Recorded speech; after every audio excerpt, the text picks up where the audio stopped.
La finance à impact se cherche et se structure en ce moment. Les investisseurs voient notamment la lutte contre le réchauffement climatique comme une opportunité d'investissement, mais aussi une opportunité dans la quête de sens de la finance.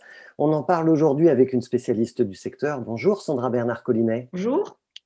Alors, la secrétaire d'État Olivia Grégoire, avec qui vous avez travaillé, organisait ce jeudi avec Finance for Tomorrow, c'est-à-dire les investisseurs, un événement en ligne sur le sujet. La semaine dernière, le Forum pour l'investissement responsable et France Invest ont publié ensemble un guide qui pose les bases de ce qu'on appelle l'investissement à impact. La finance, elle est en train de changer ou est-ce que c'est juste une mode selon vous? On va pas dire que la finance est en train de changer. On va dire plutôt que la finance est en train d'évoluer et finalement de prendre en compte aussi un petit peu les besoins de son environnement que sont la société et l'environnement, la planète. La finance impact va devenir une réalité dans la mesure où c'est une suite logique que l'on connaît dans l'évolution de la finance depuis plusieurs décennies, qui partait d'abord d'une approche où on intégrait finalement les facteurs sociaux et environnementaux comme des risques pour l'objet social des entreprises et donc pour l'investissement. Ça, c'est ce qu'on appelait l'approche ESG. Ensuite, s'est développée l'approche investissement socialement responsable, où on demandait à l'investisseur d'être plus responsable que ce qu'il n'était avant et de ne pas rechercher uniquement de la performance financière de son investissement. Et aujourd'hui, effectivement, on demande à ce qu'il y ait un sens qui soit accordé lorsqu'on investit. Et finalement, la finance impact, c'est surtout demander à ce que l'investisseur puisse contribuer de façon positive à l'évolution sociale et environnementale en répondant à des enjeux sociaux et environnementaux. C'est ce qu'on appelle l'additionnalité de l'investisseur dans la démarche d'impact des entreprises dans lesquelles il investit. Alors, en fait, il y a plusieurs définitions de l'additionnalité et là, pour le coup, effectivement, les différents rapports qui sont remis aujourd'hui à la ministre, aussi bien le rapport qui a été remis par France Invest Impact ou le rapport que j'ai été amenée à remettre au nom d'une communauté de 75 participants et qui avait été commandé par le gouvernement il y a à peu près un an, la définition de l'additionnalité est une définition qui est compliquée et aujourd'hui, nous, on parle plutôt de l'additionnalité en termes d'enjeux, répondre à des enjeux sociaux et environnementaux qui sont mal répondus par les acteurs économiques classiques, que ce soit les pouvoirs publics ou les acteurs économiques privés ou le monde de l'association, et qui sont finalement un petit peu essayés de remédier à des trous dans la raquette. L'additionnalité pour des investisseurs peut aussi avoir comme sens le sens de l'accompagnement, etc. Mais je pense que ça sera effectivement un critère qui sera à approfondir et sur lequel il va falloir qu'il y ait une vraie convergence entre les différents acteurs de la place parisienne. Oui, parce qu'on n'est pas encore sur cette notion de convergence. Ils sont tous sur le chemin, mais ils n'ont pas encore tout à fait convergé parce que ça dépend évidemment si on investit en bourse dans des entreprises cotées ou si on investit directement dans des TPE, PME.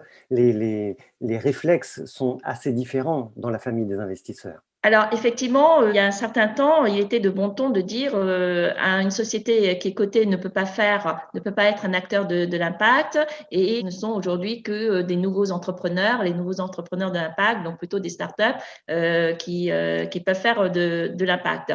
Finalement, ce qu'exige la finance impact ou l'investissement impact, c'est de bien mesurer le lien de causalité qui existe entre le changement que l'on veut générer, qui est l'impact sur les bénéficiaires, et l'action que l'on a engagée pour générer ce changement. Donc, effectivement, de façon très pratique, il est plus facile d'arriver à établir ce lien de causalité lorsqu'on est monoactivité, monozone, monoville, si je puis dire, avec juste 3 ou 4 acteurs, que lorsqu'il s'agit d'une entreprise multinationale qui est multizone, multi-activité, multi-site, etc. D'un point de vue pragmatique, c'est sûr que c'est beaucoup plus difficile d'établir ce lien de causalité. Il y a un autre élément qui est extrêmement important dans le monde de la finance, mais aussi chez les acteurs qui sont financés, c'est cette notion de mesure d'impact qui nécessite pour les entreprises d'inventer ou de créer une batterie d'indicateurs à fournir aux investisseurs qui, eux, vont vouloir mesurer l'impact auquel ils permettent de contribuer. Et vous avez justement, lors de l'événement organisé par Olivia Grégoire et Finance for Tomorrow, vous avez animé une table ronde sur l'évaluation et la mesure d'impact. Quelles sont les idées fortes qui ressortent des débats que vous avez observés, que vous avez animés? L'évaluation et la mesure d'impact dont on parle, c'est vraiment une analyse méthodologique qui permet de vérifier, d'établir ce lien de causalité entre le changement survenu et l'action que l'on a engagée. Donc, en fait, c'est une démarche qui ressemble beaucoup à celle qui est réalisée par les analystes financiers lorsqu'on prend un bilan ou un compte de résultat. On regarde finalement à partir de l'analyse du modèle économique de l'entreprise, comment est produit finalement le résultat opérationnel et le résultat net. Donc, comment on arrive finalement à cette chaîne de valeur.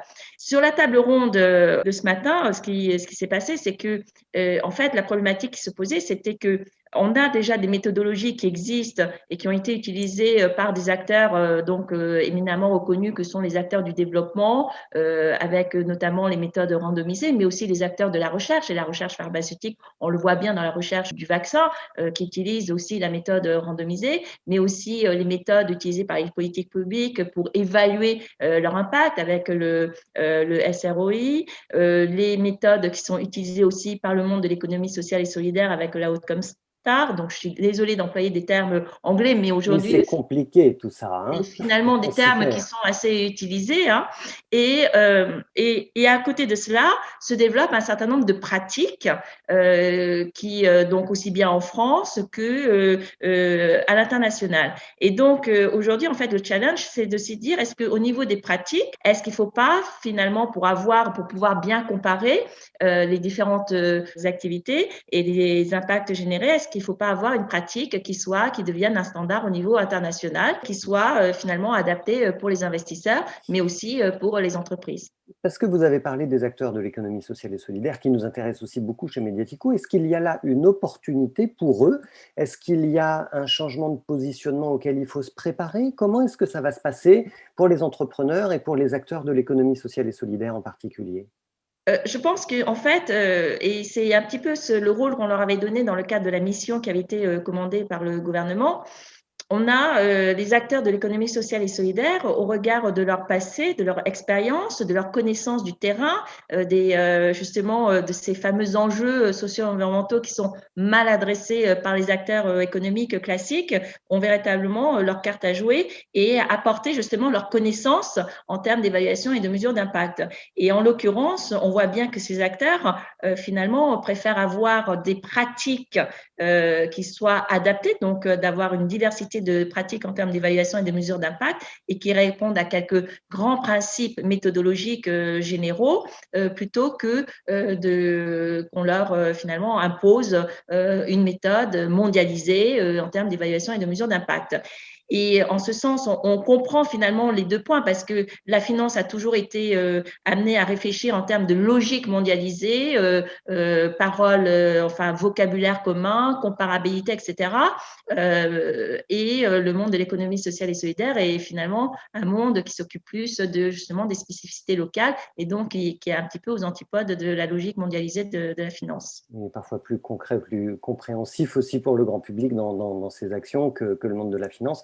Dernier point, Sandra Bernard-Collinet, le gouvernement va lancer une réforme du label ISR, Investissement socialement responsable, piloté par Novetic voilà quelques années, puis directement piloté à Bercy. Pourquoi est-ce que cette réforme intervient maintenant et qu'est-ce qu'il faut en attendre selon vous? Alors, pourquoi cette réforme intervient maintenant? C'est que au départ, la France était véritablement novatrice dans le lancement de ce label ISR et la France a toujours été novatrice dans finalement le développement de l'approche ESG en termes d'investissement, puis des fonds investissement socialement responsables que l'on appelle les fonds ISR. Il s'avère qu'en même temps, la réglementation européenne est en train d'évoluer au niveau de la finance verte avec la mise en place de la taxonomie, d'évoluer au niveau de la finance durable et effectivement, peut-être qu'il était important aujourd'hui d'essayer de régénérer le label ISR pour qu'il ait finalement des caractères différenciants par rapport à la réglementation européenne qui est en train de se mettre en place. Et c'est important de le noter parce que quand on est épargnant ou investisseur particulier, on a besoin d'aller chercher les labels qui inspirent confiance. Et celui-ci en est un parmi d'autres, évidemment, mais c'en est un. Merci beaucoup, Sandra Bernard-Collinet, pour votre témoignage. Merci à vous. Merci, Frédéric. À bientôt sur mediatico.fr.